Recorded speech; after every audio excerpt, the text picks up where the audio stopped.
So we can break apart the hit me if I seem a little unimpressed with this. An antisocial pessimist, but usually I don't mess with this, and I know.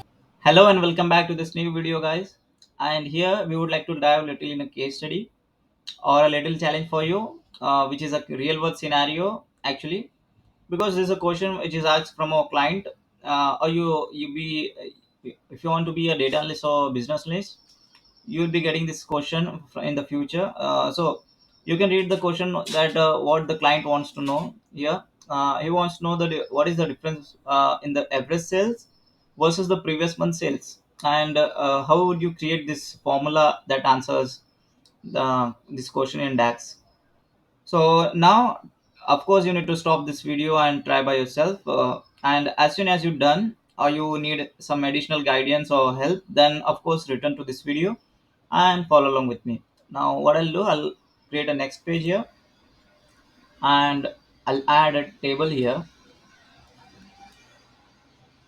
Now, what I'll do, I'll just increase the size here, and let's add data here. That is, let's add a date here, and from that date, what I want, I just want the year and month here. This is the question that client asked us. Now let's increase the values. Let's say 16, and let's increase the column headers also. Let's make it 16 and make it bold here. Now here, what I want is I want the average sales here now. So average sales, we have this. We didn't create any measures for this average sales, but we have this sum of sales here. Let's click on this. Now you can see this is an aggregation for the sum of cells, and we can create a average cells by two ways. You can either go to this new measures and create a measure that calculates the average sales, or you can just click on this, and to this aggregation panel here, you can see here we got average option 2. So let's click on this. Now you can see we got the average sales here. Yes. Now what I want is I want the previous month sales, and I want to compare this with this average sales. So let's do this. So let's go to this orders table here again, and let's create a measure here,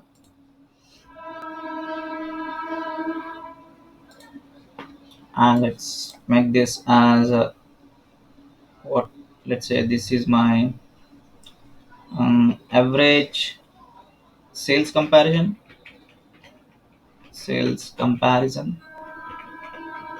that is equal to, and here I'll be using variables here to make sure.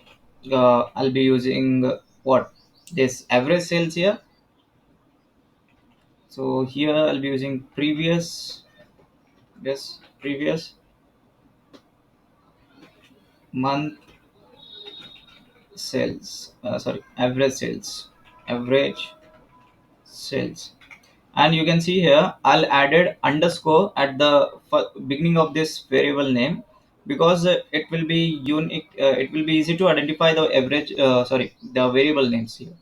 So it is a tip to you to use underscore at the beginning of this every variables that you created here. So now what I'll do, I'll go to a new line here, and I'll use calculate function here, and here I'll be using average of the sales that we got here. And for the filter expression, what I'll do, I'll use dates table here, dates table data add function, sorry, I'll be using data add function. So what it moves to the moves the dates by the specified given interval. So here we need to add a dates here, so I'll be using dates table date here. Yeah. And for the number of interval, I want the previous one, so I'll be using -1. And for the interval, I want the month wise. Let's close this. Yes. Yeah. Now of course we need to return something here. Return what? Return divide. Now what I want is I want the average sales that we sorry, I want the average sales this we created here.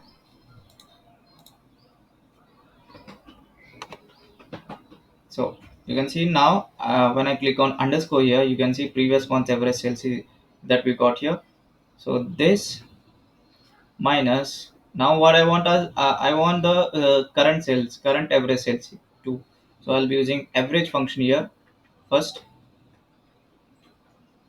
average of the sales. First, this is my current average sales, and minus of the previous month average sales, then divided by, for the denominator I'll be using previous month average sale, that is underscore. Now you can see we got this. Yes, let's click on enter here. So I'm just done this. First, what I'll do, what I'm done, I just use a calculate function here and got this average sales using the filter expression called dates table, and we used a date add function to move these dates to the specified interval, that is -1 previous month, and we used divide function here, and we got the current average sales and the previous month average sales, then divided by the previous month average sales. Simple. I'll change this format to the percentage, and let's hit enter here.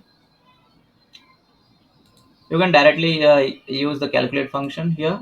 I used variables here to make this as a clean and faster. So let's click on this. I can see here, now we got the so this is the current average sales, and this will check from this to this July sales, July average sales. So this is minus 21% 59%. So this is lagging here. So now you can see this is leading, 25% leading. Yeah, this is how we can solve this question here. This is not the one way to solve this question. You can try another ways to solve, but ultimately what we want is we want the result. So that's it for this video. So stay tuned for the next video. Thank you.